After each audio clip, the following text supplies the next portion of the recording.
Between two scan abutments, you have some gingiva. And this gingiva will always move a little bit.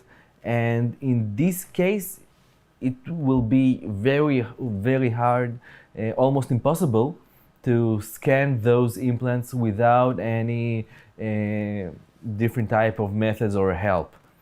Too many deviations because of the movement. Exactly. On the lower jaw, we had implants. On the implant, we placed metal caps, and about 3 days after the implantation, we placed the bridge. The scan process was done immediately after placing the implants. So you'll have saliva, blood, movable gingiva, tongue, everything in the... One big package of fun. Yeah, one big package of fun in the scan. This is after the 3 days, right? No. It's immediately after the... It's immediately after the implantation? Yeah, you can see you don't have even blood clots. Everything's fresh. You have, all in all, 6 implants. This is after the 3 days? Yeah, this is after 3 days. You can see you have a little bit of fibrin, blood clots. Everything is not bleeding that much. Right now, it's a little bit easier to scan. So we've waited about 3 days, and now we'll change the scan abutments to...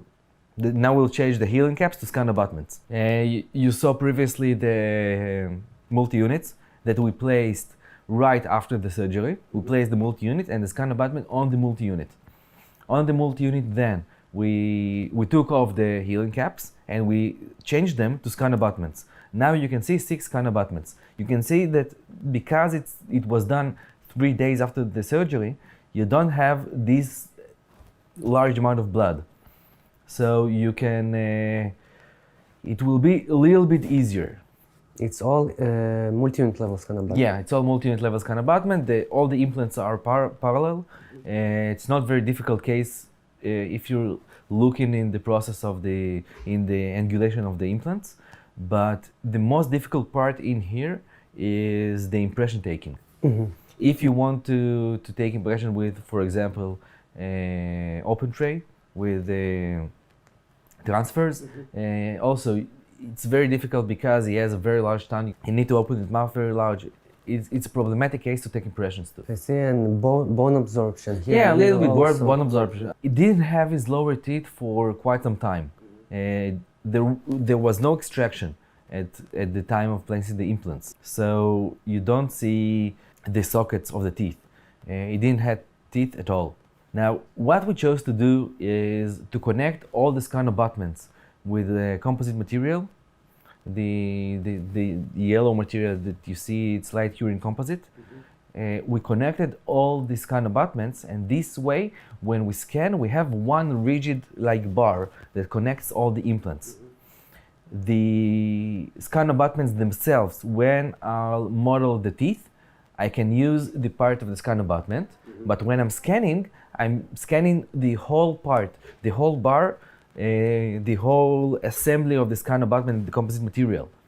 So this way, the scanner always have a rigid part to connect the next shot to.